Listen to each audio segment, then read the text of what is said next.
Welcome in matrix and determinant part 4. In this part we discuss some properties of a determinant. एक determinant में क्या क्या properties होते हैं, कुछ प्रॉपर्टीज़ हैं जिसको एक डिटर्मिनेंट होल्ड करता है. By using those property we can find value of a determinant without expanding its value. जैसे आप देखते हैं कि डिटर्मिनेंट को एक्सपेंड करके उसका वैल्यू निकालते हैं, जैसे एक थर्ड ऑर्डर या फोर्थ ऑर्डर का है तो उसमें काफ़ी समय लगता है. बिना एक्सपेंड किए कुछ प्रॉपर्टी का यूज़ करके भी डिटर्मिनेंट का वैल्यू निकाल सकते हैं शॉर्ट में, और कुछ सम बनाते समय ये प्रॉपर्टीज़ का यूज़ करना ही होगा. एग्ज़ाम में लिखा रहता है टू प्रूव दिस डिटर्मिनेंट और do this by using properties of determinant.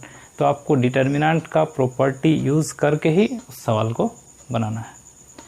तो 7 प्रॉपर्टीज़ हैं जो एक डिटर्मिनेंट होल्ड करता है. तो let us see one by one what are those properties. Property number 1 जो कि एक डिटर्मिनेंट होल्ड करता है, पहला कि if all the elements of a row और column are zero the value of the determinant is zero. किसी determinant में किसी एक रो या कॉलम का सारा एलिमेंट अगर जीरो है तो उस डिटर्मिनेंट का वैल्यू जीरो होगा. आपको उसका वैल्यू निकालने का और ज़रूरत नहीं है.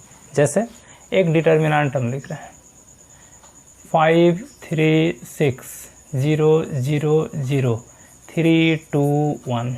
ये डिटर्मिनेंट है. All the elements of second row are zero, so no need to find its value will come zero. कोई भी रो या कॉलम 3 2 5 7 3 1 0 0 0 इसका वैल्यू आप निकाल के देख लीजिए, जीरो आएगा. तो डिटर्मिनेंट का किसी रो या किसी कॉलम का सारा एलिमेंट जीरो होना चाहिए, एक दो से नहीं. All elements of a column और row are zero, then value of the determinant zero. ये हुआ प्रॉपर्टी नंबर 1. प्रॉपर्टी नंबर 2 यही देख लीजिए. सेकेंड प्रॉपर्टी है कि किसी कोई दो रो या कोई दो कॉलम अगर सेम हो तो उस डिटर्मिनेंट का वैल्यू जीरो होता है. एक डिटर्मिनेंट में अगर कोई दो रो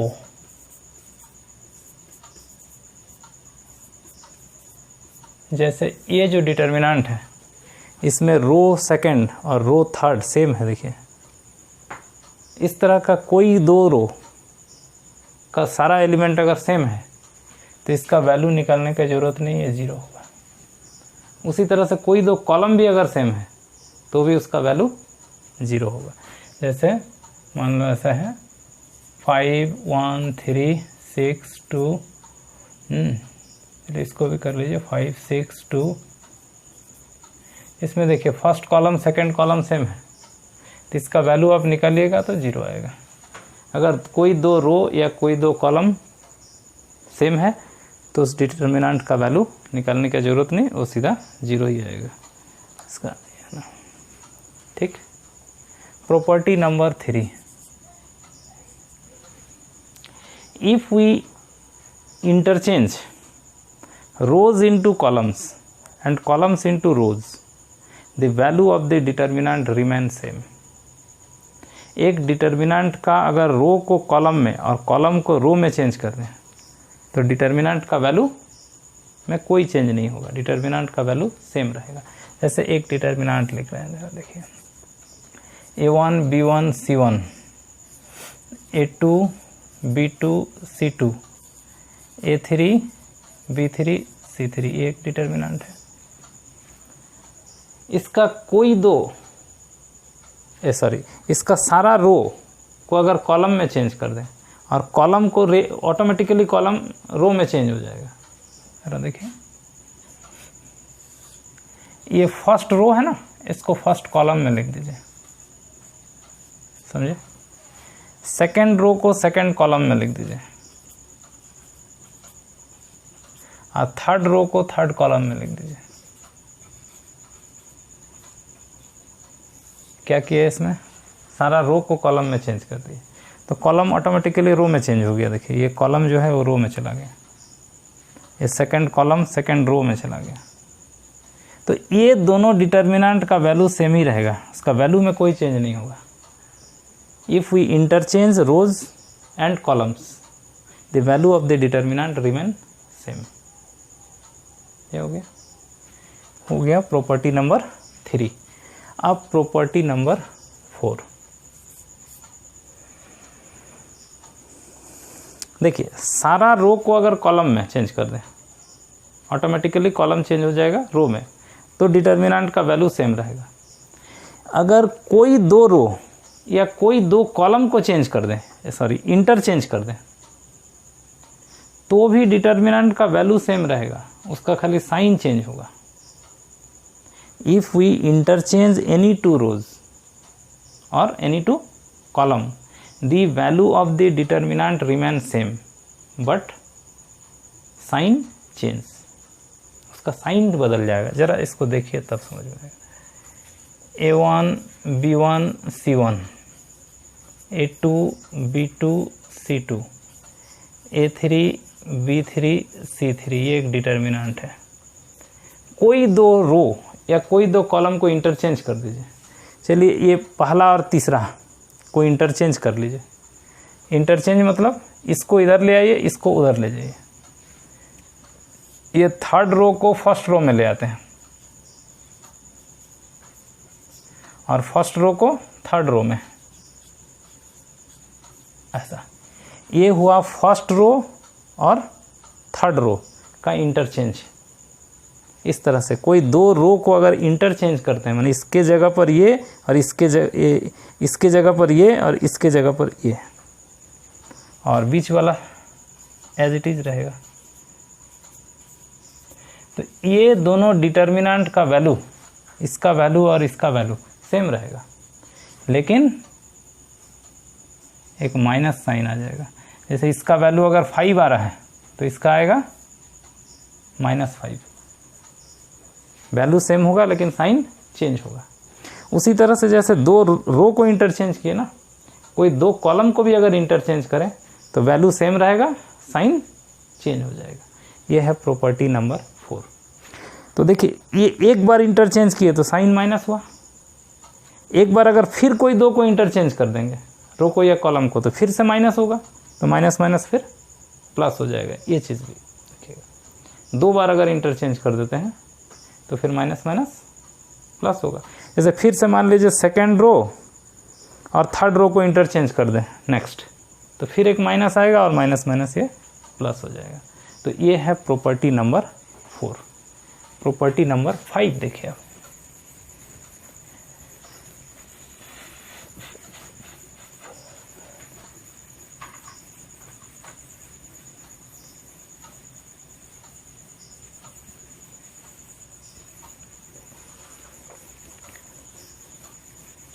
फाइव, 6, 7 तीन और प्रॉपर्टी है, इसको समझ लीजिए। ये बार बार यूज़ होता रहेगा प्रॉपर्टीज़, और उसके बाद कुछ सवाल बनाएंगे और उसमें ये सारा प्रॉपर्टीज़ यूज़ होगा।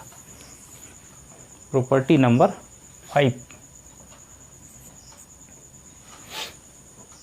ज़रा देखिए, एक डिटर्मिनेंट हम लिख रहे हैं।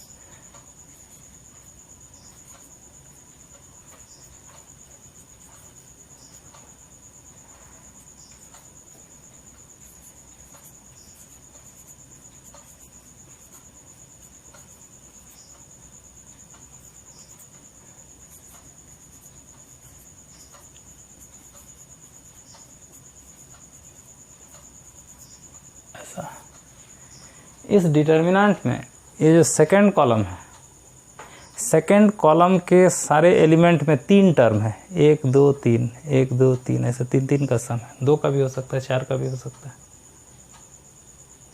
तो इस तरह से एक डिटर्मिनेंट के किसी कॉलम या किसी रो में भी हो सकता था का सारा एलिमेंट में अगर इस तरह से 2 3 टर्म हो, तो इसको 2-3 डिटर्मिनेंट के सम में लिख सकते हैं। इसको हम लोग लिखेंगे A1 A2 A3, इसमें कोई प्रॉब्लम नहीं, ये लिख देंगे B1 B2 B3,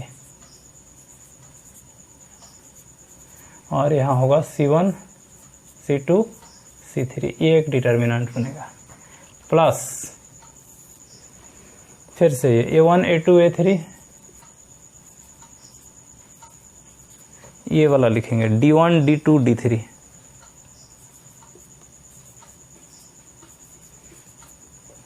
और यहाँ रहेगा C1 C3 plus A1 A2 A3, फिर लिखेंगे E1 E2 E3,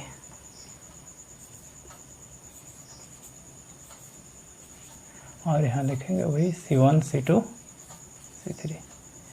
इस तरह से 3 डिटर्मिनेंट के सम में इसको एक्सप्रेस करेंगे। If all the elements of a column और row having sum terms, then it can be expressed as a sum of determinants. जितने टर्म्स रहेंगे उतने डिटर्मिनेंट के सम में उसको एक्सप्रेस कर देंगे। तो ये है प्रॉपर्टी नंबर 5। और प्रॉपर्टी नंबर 6 जो कि सबसे इम्पॉर्टेंट है, सबसे ज़्यादा यूज़फुल है, तो इसको बढ़िया से पेशेंसली देख लीजिए। सबसे ज़्यादा यूज़ इसी का होगा।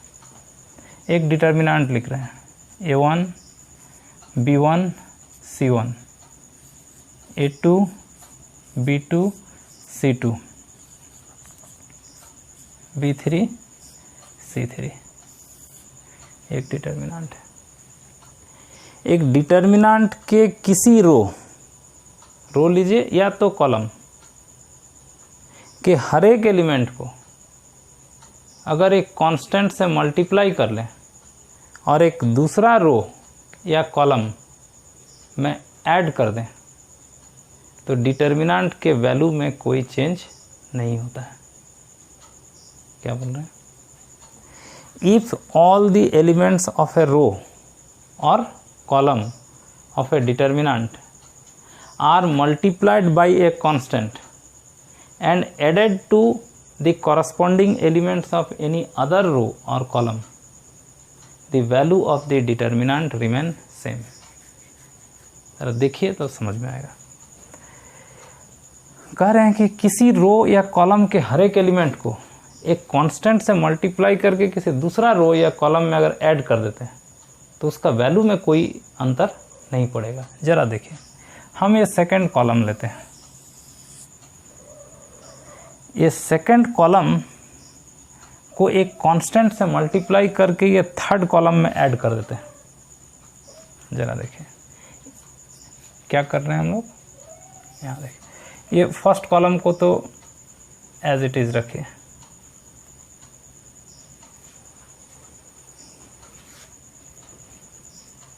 A1 A2 A3, second column भी एज इट इज रहेगा B1 B2 B3।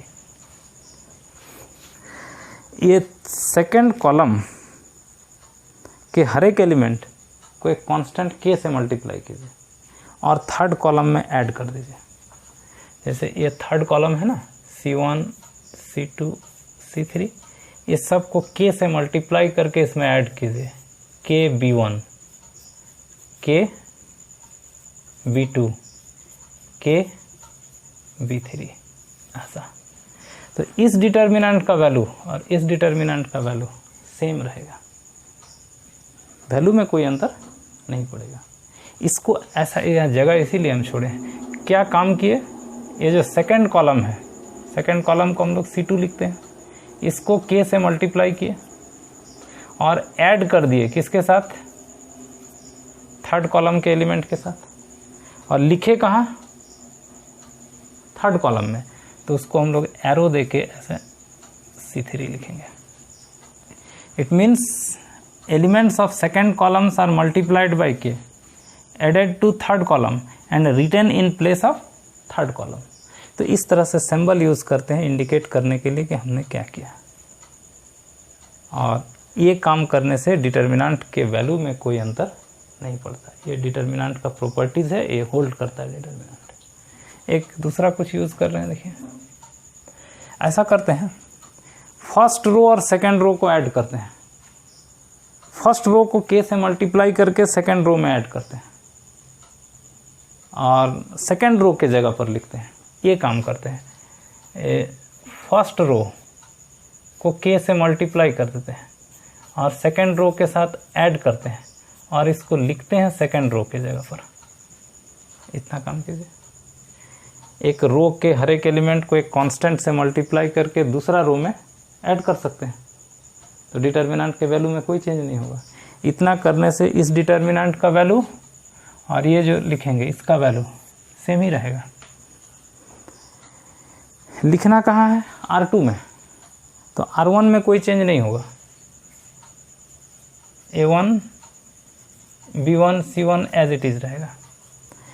R1 को K से मल्टीप्लाई करके R2 में ऐड करना है, K A1 plus A2, K B1 plus B2,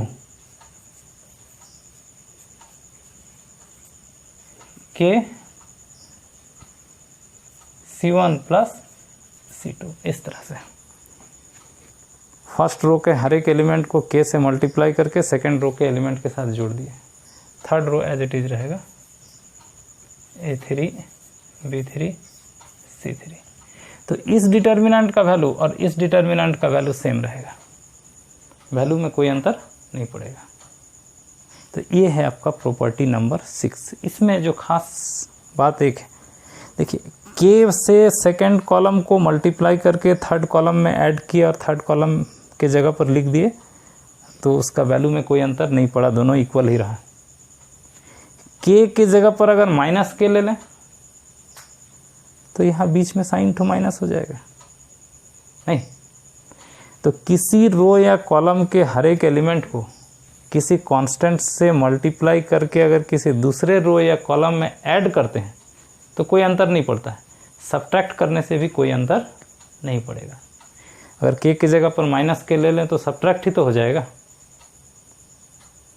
तो इसीलिए ये प्रॉपर्टी नंबर 6 है कि if we multiply all the elements of a row और column of a determinant by a constant and added और सब्ट्रैक्ट जो भी to the corresponding elements of any other row और column, the value of the determinant remain same. और सातवां property, last property देख लीजिए। ये कुछ खास नहीं, इसको पहले बता चुके हैं, उसी को फिर से यहाँ प्रॉपर्टी में है तो उसको रिपीट कर देते हैं। वो क्या है? जैसे एक डिटर्मिनेंट है A1 B1 C1, A2 B2 C2, A3 B3 C3। अगर एक कांस्टेंट को किसी रो या किसी कॉलम के हर एक एलिमेंट से अगर मल्टीप्लाई करते हैं, जैसे हम ये फर्स्ट रो के सभी एलिमेंट को एक कांस्टेंट K से मल्टीप्लाई कर दे रहे हैं, K A1 K B1 K C1, ऐसा अगर करते हैं तो ये पूरा डिटर्मिनेंट जो है वो K से मल्टीप्लाई हो जाएगा।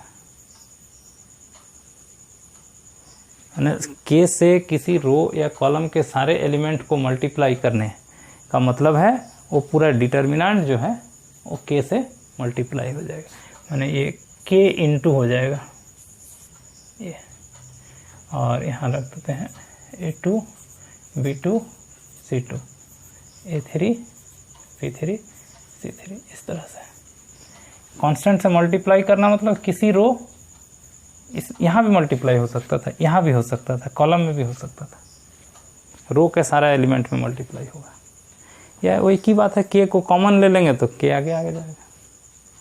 K को किसी कॉलम में भी मल्टीप्लाई कर सकते थे, इसको ऐसा भी कर सकते थे, A1 A2 A3 है ना, K को इसमें मल्टीप्लाई कर दीजिए सेकंड कॉलम में, KB1, KB2, KB3 तो भी चलेगा, किसी रो में किसी कॉलम में मल्टीप्लाई कर सकते हैं। C1, C2, C3 अभी पहले बताए थे इसको। तो ये है प्रॉपर्टी नंबर 7। ये 7 प्रॉपर्टीज़ हैं जो एक डिटर्मिनेंट्स के लिए ट्रू है, यानी एक डिटर्मिनेंट होल्ड्स करता है। तो ये 7 प्रॉपर्टीज़ को हम लोग एक डिटर्मिनेंट के सिंप्लीफिकेशन में फ्रीक्वेंटली यूज़ कर सकते हैं। तो these are called properties of a determinant. Exam में जो क्वेश्चन आता है 12th का, उसमें लिखा रहता है कि use simplify it by using properties of determinant. तो ये सब डिटर्मिनेंट का प्रॉपर्टीज़ को यूज़ करके हम लोग सॉल्व करेंगे। आगे देखिएगा सवाल। तो नेक्स्ट पार्ट 5 में हम लोग डिटर्मिनेंट का कुछ खास चुना हुआ सवाल बनाएंगे, तो उसको देखिएगा नेक्स्ट पार्ट 5 में। इसमें इतना ही, धन्यवाद।